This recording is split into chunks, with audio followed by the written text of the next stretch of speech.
العالمين والصلاة والسلام على أشرف الأنبياء والمرسلين إمام المتقين سيد الغر المحجلين سيدنا ومولانا محمد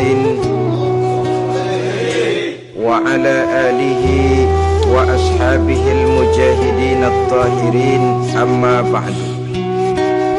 Saudara-saudara kaum muslimin rahimakumullah,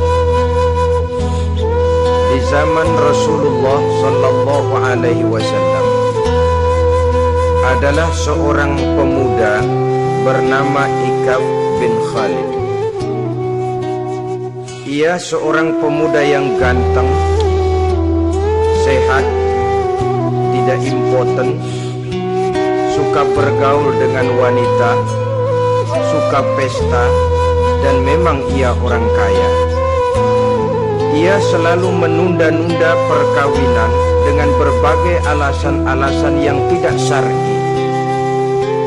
Sampailah keadaan Ikaf bin Khalid ini kepada baginda Nabi, sehingga ia dipanggil oleh baginda Nabi. Setelah sampai, ditanyalah Ikaf bin Khalid ini, "Hai Ikaf, saya ya Rasulullah. Kau sudah punya istri?" "Belum ya Rasulullah." "Juga tidak punya budak sahaya?" "Tidak ya Rasulullah." "Dan badanmu sehat?" "Sehat ya Rasulullah." "Kalau demikian," kata Rasul, "kau ini teman setan. Ada dua pilihan Ikaf. Engkau menjadi Nasrani dalam arti meninggalkan hidup perkawinan, atau kalau kau mau ikut golongan kami, kau harus mengikuti tata cara kehidupan kami. Dan salah satu tata cara kehidupan kami ialah melaksanakan perkawinan."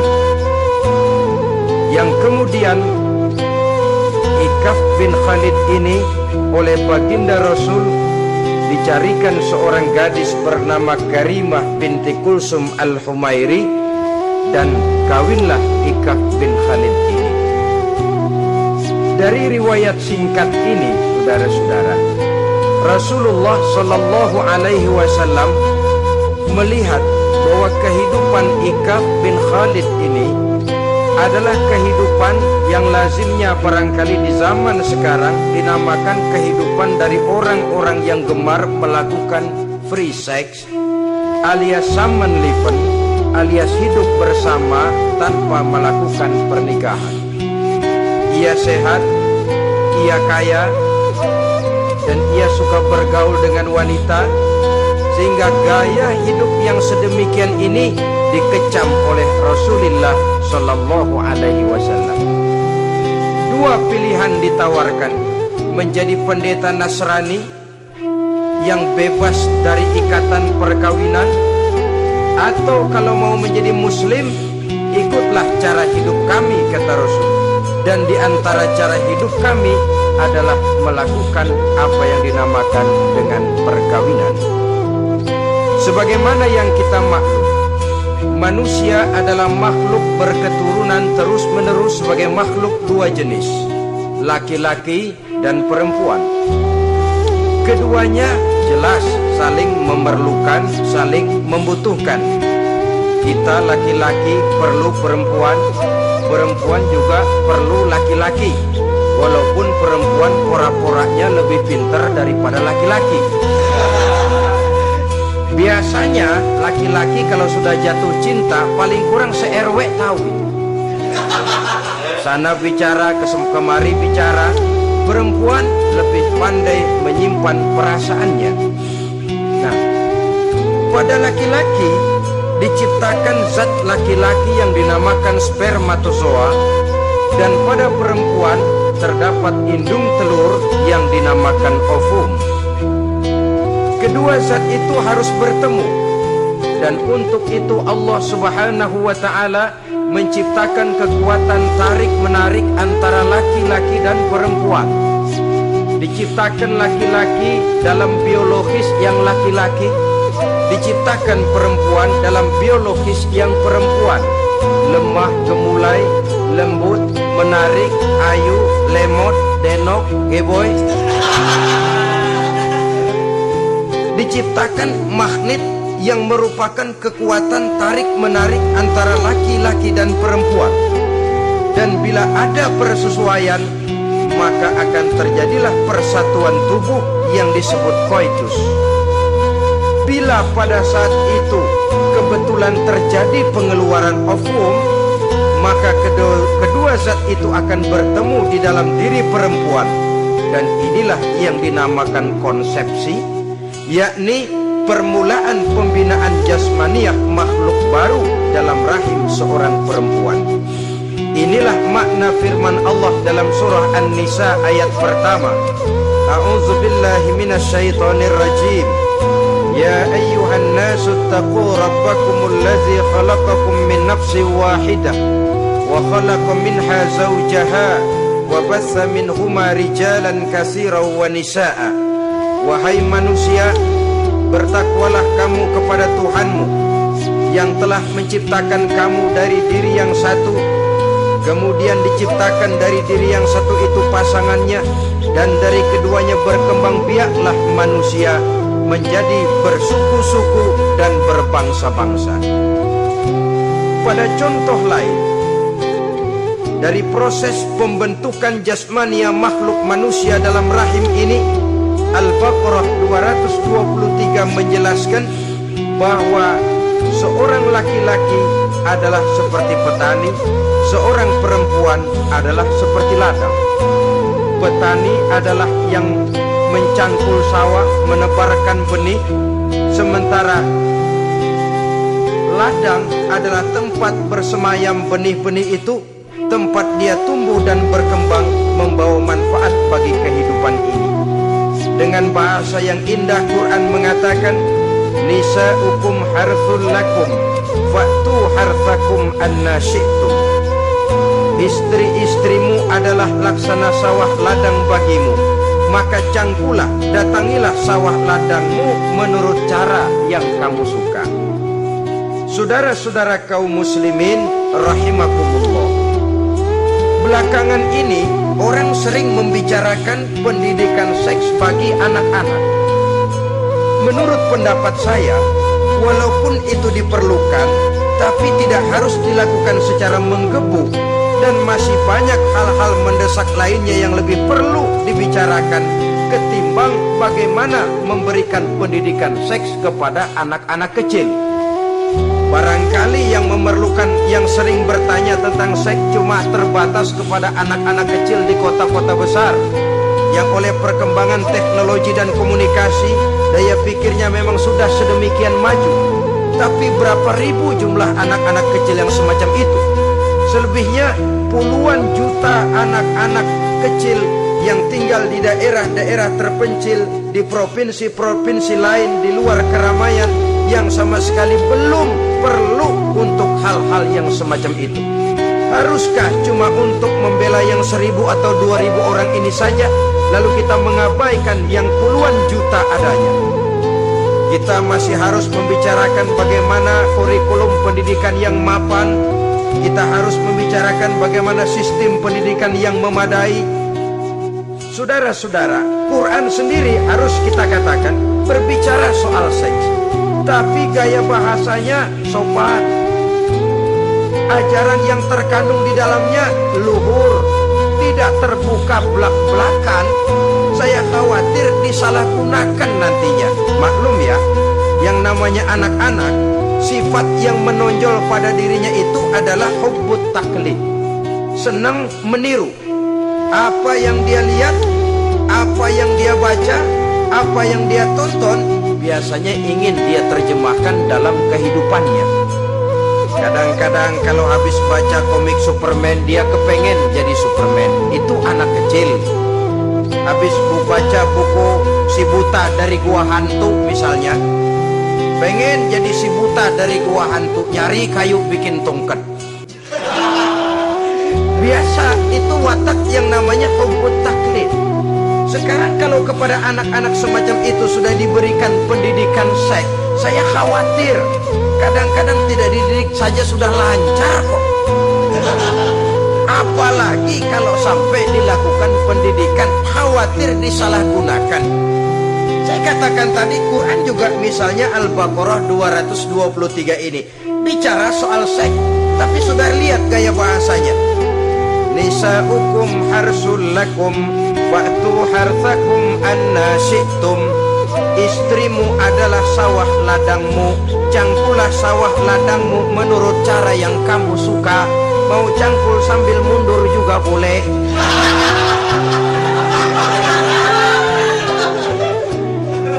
Teknik mencangkul terserah kita, asal yang dicangkul sawah ladang sendiri. Jangan sawah ladang orang lain dipaculin, marah yang punya. Kita lihat di sini betapa dalam gaya bahasa yang sopan Al-Quran berbicara soal ini. Saudara-saudara kaum muslimin rahimakumullah, kesenangan melakukan hubungan seksual digerakkan oleh satu energi, oleh satu kekuatan dalam diri manusia yang dinamakan insting seksual atau libido. Dan libido merupakan energi yang terbesar dalam tubuh manusia. Ini harus disalurkan, sebab kalau tidak bahaya. Saudara tahu bahaya itu lebih bahaya dari yang bahaya. Pakai tasdid ya, bahaya. Insting seksual apabila tidak disalurkan bisa menimbulkan berbagai macam gejala-gejala yang bisa mengganggu kesehatan diri atau mengganggu lingkungan. Nah, Islam tahu itu. Islam pun tidak ingin menghilangkan nafsu. Islam memberikan legitimasi penyaluran libido, penyaluran insting seksual melalui pintu yang disebut nikah. Dengan demikian, nikah merupakan pintu legitimasi untuk manusia di dalam ia menyalurkan insting seksualnya atau libidonya atau kecenderungan untuk melakukan hubungan seksual. Tetapi saudara-saudara, oleh karena yang dinamakan nikah tidak cuma berisi hubungan seksual, tapi juga berisi tanggung jawab dan kewajiban, berisi hak dan pengertian, berisi ketenangan dan sebagainya, maka orang pada umumnya biasanya ingin mencari resiko yang lebih ringan. Hubungan seksnya mau, nikahnya ogah. Sebab apa? Karena nikah itu tidak cuma merupakan hubungan seksual saja. Ya, ia harus berisi tanggung jawab. Ya, ia berisi hak dan kewajiban. Ya, ia berisi pengertian. Ya, ia berisi penyantunan sandang, pangan, perlindungan, dan lain sebagainya. Orang lalu mengambil jalan pintas, sehingga terjadilah kecenderungan gaya hidup yang disebut Samenleving, yang berangkat dari free love untuk kemudian mengarah kepada free sex. Hidup bersama tanpa diikat dengan tali pernikahan. Akhirnya apa? Kalau dirasakan cocok, ya terus. Kalau nggak cocok, ya bubar. Tidak ada satu ikatan spiritual. Kalau demikian halnya, maka manusia belum terlalu jauh nilainya daripada makhluk bernama binatang, yang penyaluran insting seksualnya tidak perlu diikat dengan pintu yang bernama nikah. Orang ingin mengambil jalan pintas, potong kompas, mau enak lalu tidak mau resiko. Hubungan seksualnya mau, tapi kemudian pernikahannya tidak mau. Akibatnya pada satu segi prostitusi, saudara tahu prostitusi, pelacuran meningkat. Perkara apa latar belakangnya itu bukan soal kita, tetapi kemudian terjadilah proses yang dinamakan prostitusi, atau kalau tidak terjadilah pergaulan bebas di dalam kehidupannya. Saudara-saudara kaum muslimin rahimakumullah, Islam pada hakikatnya memberikan alternatif, sehingga Nabi mengajarkan dalam satu hadis, ya ma'syarus syabab, wahai para pemuda, man istata'a minkumul ba'at, barang siapa di antara kamu mampu memberi nafkah. Ba'at di sini diartikan nafkah. Nafkah apa? Nafkah zahir, nafkah batin. Itu arti ba'at. Hai para pemuda, siapa di antara kamu yang sudah sanggup memberikan nafkah, baik zahir maupun batin, hendaklah dia melakukan perkawinan. Jangan lupa ini, man istata'a minkumul ba'at, yang mampu memberikan nafkah baik zahir maupun batin, hendaklah dia melakukan perkawinan. Kadang-kadang ada juga anak muda nekat banget, main berulung aja, nengok kiri nggak nengok kanan, tidak memahami yang namanya ba'at. Ba'at ini nafkah zahir. Nafkah zahir itu apa? Ya sandang, ya pangan, ya perlindungan. Nafkah batin itu apa? Ya kasih sayang, ya pengertian, ya termasuk di dalamnya melakukan hubungan seksual. Kalau itu cuma dasar itu, rasanya mah setiap kita mampu. Tapi kan tidak cuma itu yang jadi modal bagi satu perkawinan. Siapa di antara kamu yang sudah mampu memberikan nafkah, hendaklah dia kawin. Fa illam yastati', tetapi apabila dia tidak mampu memberikan nafkah itu, wa alaihi bisyam, hendaklah dia melakukan puasa. Sebab apa? Puasa ini esensinya kemampuan mengendalikan hawa nafsu. Umpamanya ada pemuda, badannya sehat,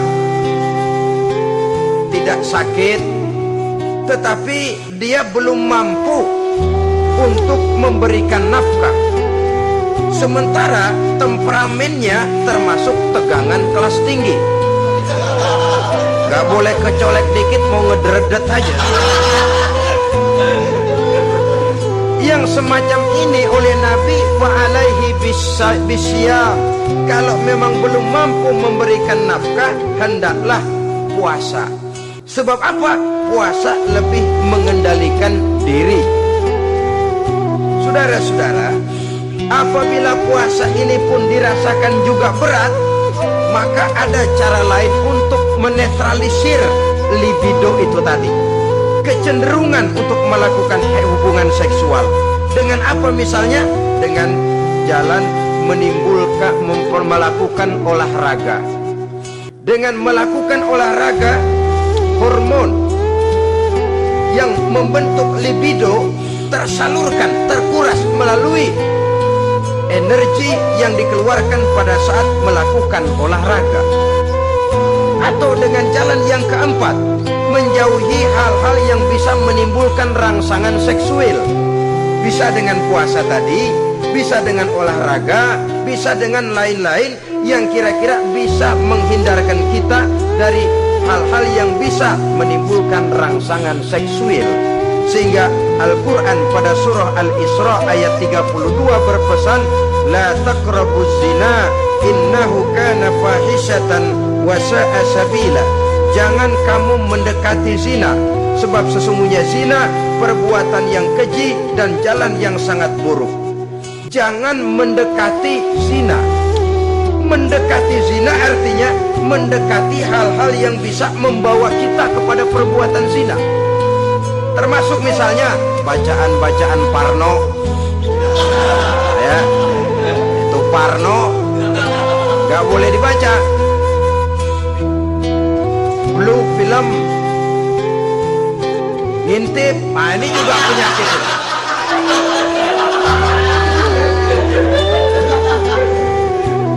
Itu termasuk dalam larangan la taqrabu zina. Jangan kamu mendekati hal-hal yang bisa menyebabkan kamu jatuh kepada zina. Kalau itu didekati, besar kemungkinan kita akan terperosok ke dalamnya. Sehingga pepatah bilang, kalau takut jatuh ke sungai, jangan main di pinggir sungai. Kalau takut ombak, jangan berumah di tepi pantai. Kalau takut jatuh kepada zina, jangan mendekati hal-hal yang bisa membawa kita kepada perzinaan. Nah, saya merasa prihatin bahwa dimanapun di dunia ini, modernisasi, kemajuan sering membawa proses pergeseran nilai. Cepatnya arus komunikasi. Apa yang terjadi di Amerika hari ini bisa kita tahu hari ini. Apa yang terjadi di Eropa hari ini bisa kita saksikan hari ini. Proses komunikasi yang sedemikian canggih membawa dampak proses pergeseran nilai dalam diri dan kehidupan manusia. Akibatnya dia banyak tahu, dia banyak melihat, dia banyak mendengar.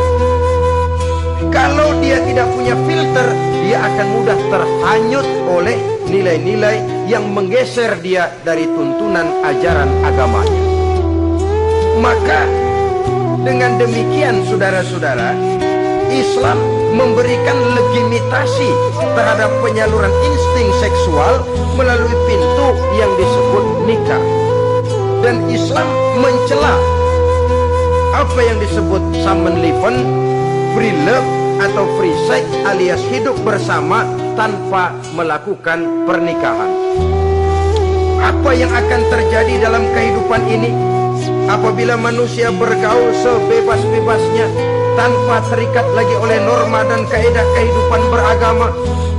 Sudah cukup banyak korban bergelimpangan dari arus yang namanya pergaulan bebas dengan dalih new morality, kebudayaan moral baru yang terlepas dari bimbingan kehidupan beragama.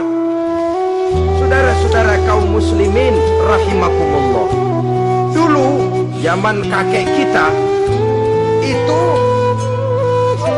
kalau pacaran, saudara-saudara, biasanya yang laki di luar, yang perempuan di dalam. Paling-paling pagar dibolongin. Ya, orang dulu itu kan rumahnya pakai pagar toh. Kalau sudah pagar itu bolong, si yang laki masukkan jarinya ke pagar. Nanti dipegang jari itu oleh tangan si perempuan dari dalam. Cuma beradu tangan doang, endahnya bukan main udah.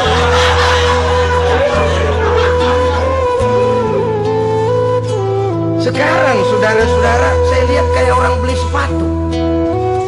Orang beli sepatu curang banget. Beli mah belum tentu jadi, nyedengin hayo aja.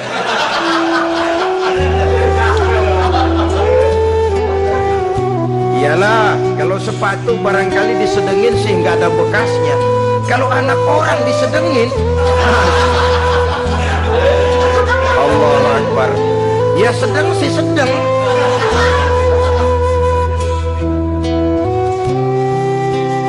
Saudara-saudara kaum muslimin rahimakumullah, terhadap pintu legitimasi ini pun kalau manusia sudah sanggup melakukan ba'at, baik nafkah zahir maupun nafkah batin, kalau itu tidak bisa dia lakukan, hendaklah dia menjaga diri dari hal-hal yang bisa menjerumuskan dia ke tempat zina.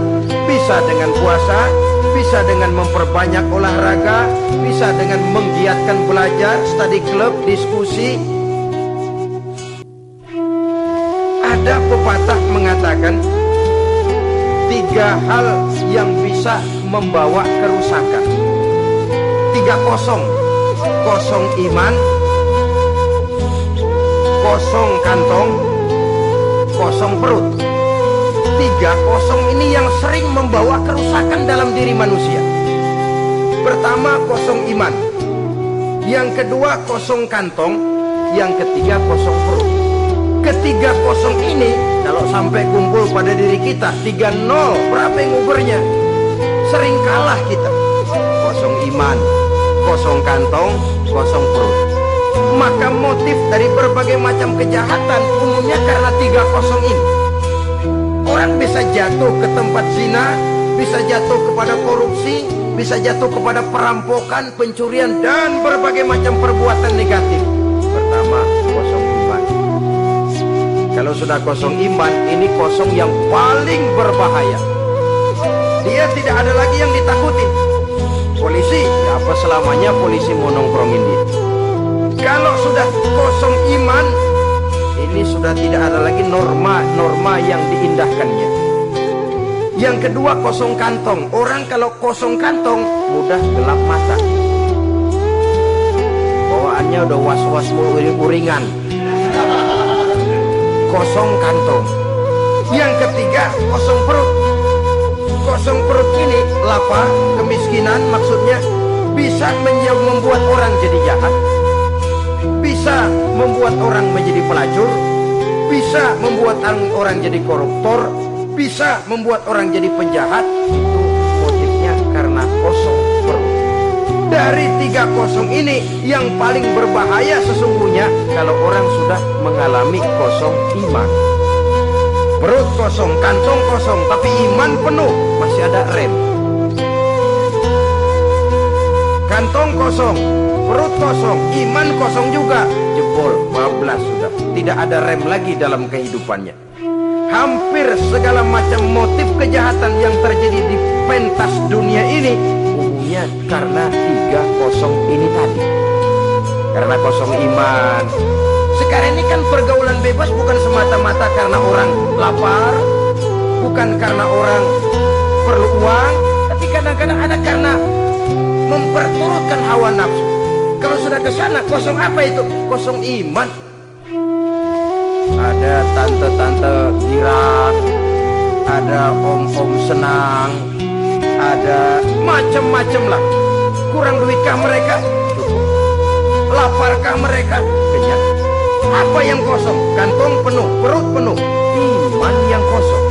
Maka terjadilah proses yang namanya penyimpangan-penyimpangan seksual dari pintu legitimasi yang sudah diberikan oleh agama tadi.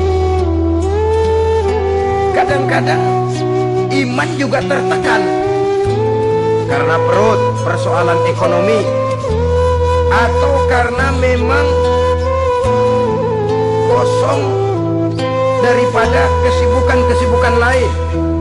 Kosong kantong, motivasi ekonomi, ini seluruhnya bisa menjadi motivasi utama dari terjadinya berbagai macam penyimpangan.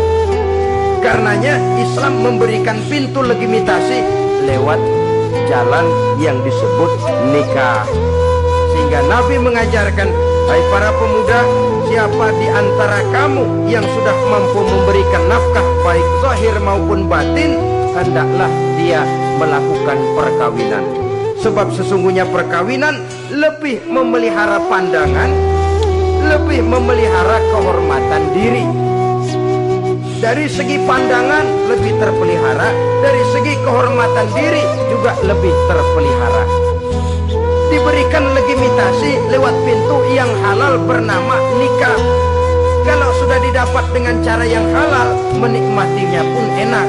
Tetapi sesuatu yang didapat dengan jalan haram, menikmatinya pun gak enak, saudara-saudara. Celingak-celinguk. Contoh yang paling dekat, kucing aja, kucing. Kucing ya, kalau memang ikan boleh nyolong dia curi di dapur ikan itu, makannya gak tenang dia. Matanya rata ploton, ada kaleng jatuh, lari kencang bener dia. Rupanya kucing sendiri tahu kalau yang dia makan itu barang curian. Tapi kalau ikan kita yang kasih tuh ikan, kucing geledek bunyi, anteng aja dia. Kenapa? Dia tahu benar ikan yang dia makan itu ikan yang didapat dari pemberian orang, resmi, formal, sah. Begitu juga hubungan seksual ini. Kalau resmi diikat dengan tali pernikahan, orang tenang-tenang saja. Tenang, aman, ayem, tentram. Tapi kalau yang nyolong-nyolong, lihatin dah, udah dibopun pisang. Mana nyamuk gede-gede banget, rusak, rusuk. Hansip lewat kapur dia. Padahal hansip mah lagi ronda. Tapi ada semacam perasaan bahwa ini belum waktunya. Itu yang tidak bisa mendatangkan ketenangan dalam menikmati hubungan seksual itu tadi.